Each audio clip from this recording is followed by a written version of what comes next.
With all the talk about Paul's bass and what did he use on what, I figured I'd take the opportunity to go through some of the basses of Paul that I have acquired.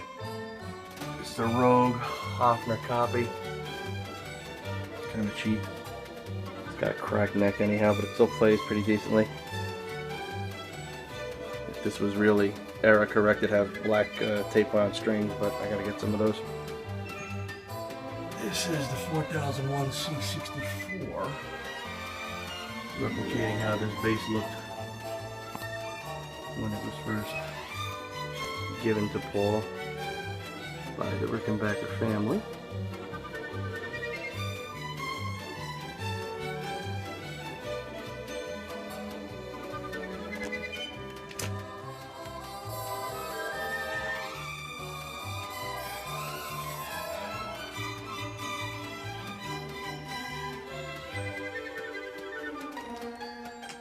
And this is my favorite. This is the 4001 C64S. Heavily modified by myself and Mark Walker. Well, primarily Mark. He just came up with ideas, as did he. And this is supposed to be a much closer replica of how the bass exists today. To, you know, try to finish up on the areas where Rickenbacker lacked, I think, thinner horns compared to the much thicker horn there. A bit of a more yellow finish. Mark went into extreme detail, even moving the strap button and even taking some material off the headstock to make it more accurate.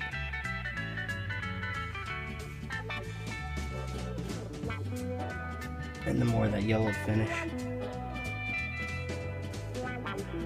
Unfortunately, C64S's are just the ones in Maple Go. They're just way too clean. So we had to muck it up a little bit. I also got a push-pull pot with a capacitor vintage sound. So it's cool. Pops out. Pops in. I never use it, so other than the fact that it does this, ping, ping, it's pretty useless to me. And this one I was able to get last year. It is a 1978 Yamaha BB1200. Now, from what I understand, Paul's didn't have the broad bass script on it. It just said Yamaha.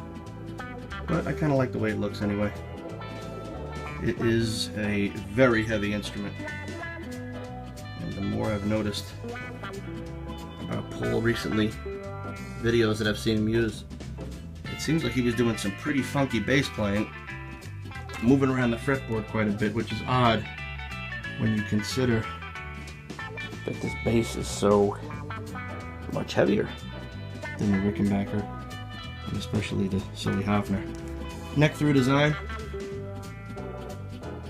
And this is actually made in Japan. It's an original, so it's very similar to what Paul would have had. And left-handed, of course. It's got a really nice sound, but again, it is heavy. And a big fat neck on it too, at least compared to the very thin neck of the Rick, which is still currently my favorite.